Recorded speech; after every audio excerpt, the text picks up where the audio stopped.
ازيكم يا جماعه عاملين ايه؟ النهارده حاجه جديده من قناه في تكنولوجيا. حاولت اغير شويه النظام او الديزاين وبعد كده هرجع له تاني، يعني فيديو هيبقى بالطريقه دي وفيديو عادي والكلام ده كله عشان الواحد ما يزهقش. بس فبدون مقدمات كتير خلينا نبدا.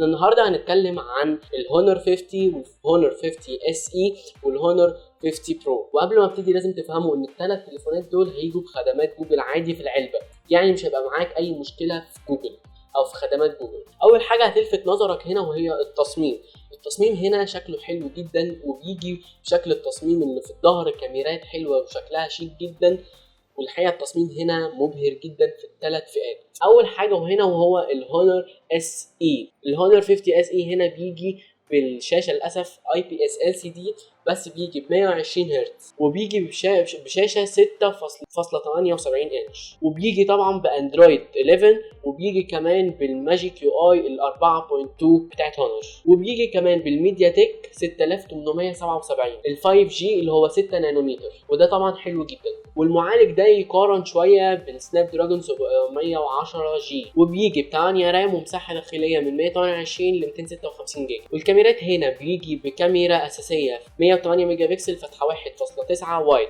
وبيجي بكاميرا 8 ميجا بكسل فتحه 2.2 الترا وايد، وبيجي بكاميرتين كمان كل واحده 2 ميجا بكسل، واحده للماكرو وواحده للدبس، وبيصور كمان 4K 30 فريم في الثانيه، وبيجي كمان بكاميرا سيلفي 16 ميجا بكسل. والبطاريه هنا كمان بتيجي ب 4000 ملي امبير، وبتتشحن فاست تشارجنج 66 واط، يعني بتتشحن من 0 ل 70% في 22 دقيقه. بيجي كمان بفينجر برينت تحت الشاشه وحلوه جدا، الناس كلها بتشكر فيه. وكمان طبعا بيجي بال5G مع موجود عادي، تليفونات عادي بقت معظمها فيها 5G وبقى موجود فيها ال5G. نخش بقى على الهونر 50.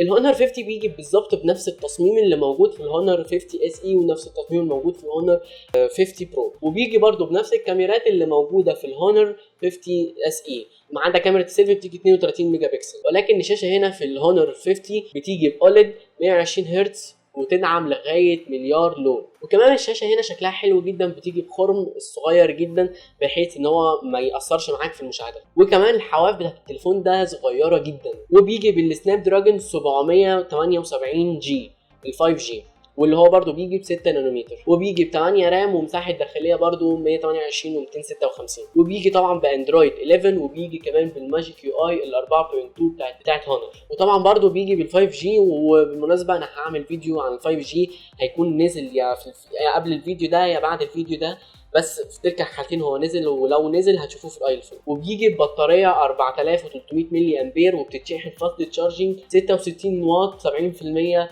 في 20 دقيقة. سعر التليفون هنا الهونر 50 هو 6600، وسعر الهونر 50 اس اي 5850. ولغاية هنا او لغاية الفئتين دول انا ما انصحش بصراحة باي فئة منهم، وبالذات في الاسعار اللي جاية بيها هونر. حقيقة هونر هنا مش عارف ليه مغلية قوي الاسعار دي، رغم ان في منافسين كتيرة جدا اقل في الاسعار يعني يكاد يكون ان هم ينافسوهم بجدارة ويكسبوا في حاجات كتيرة جدا. فعشان كده انا ما انصحش بالاثنين دول. ولكن نخش بقى على الهونر 50 برو. الشاشة هنا برضو بتيجي ب 6.72 انش، وبتيجي كمان بأوليد و120 هرتز، وكمان بتدعم المليار لون. والاداء هنا هو الاداء اللي بيجي يعتبر ان بيجي في الهونر 50. هو بيجي بالسناب دراجون 778 جي، وبيجي كمان بال5 جي طبعا، وبيجي برضو ب 6 نانومتر، وبيجي ب 8 رام و256 جيجا بس. والكاميرات هنا هي بالظبط بتاعت الهونر 50، ما عدا السيلفي هنا بتيجي بكاميرتين، كاميرا 32 ميجا بكسل وكاميرا 12 ميجا بكسل، وطبعا بيجي برضو ببصمه تحت الشاشه والكلام ده كله. وكمان بيجي ببطاريه 4000 ملي امبير، وبيجي معاها شاحن 100 واط، بيتشحن من 0 ل 100% في 20 دقيقه. دي المواصفات كلها اللي انا قلتها عن الثلاث موبايلات. ولكن هل انا انصح بالتليفونات دي؟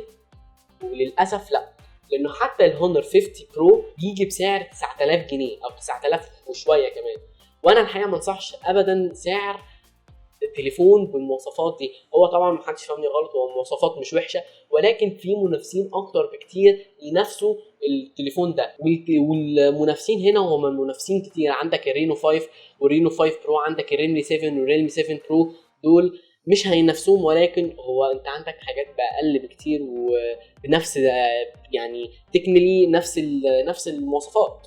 فانت ليه تجيب الهونر الغالي جدا بالنسبه طبعا للمواصفات. ولكن في ناس بتحب شركه هونر، بتحب الواجهه بتاعت هونر، ودي انصح طبعا الناس بيها، لان هم الناس، في ناس معينه اللي بتمسك الهونر بتحب الهونر جدا او بتحب مسكه الهونر عامه، فده اللي انصح بيهم، الفئه الوحيده اللي انصح بيها التليفون ده. ولكن غير كده انا ما انصحش بالتليفون ده نهائي. بس دي كانت كل حلقه النهارده. انتوا تعملوا سبسكرايب القناه، تعملوا لايك، اشوفكم في الفيديو الجاي. سلام سلام.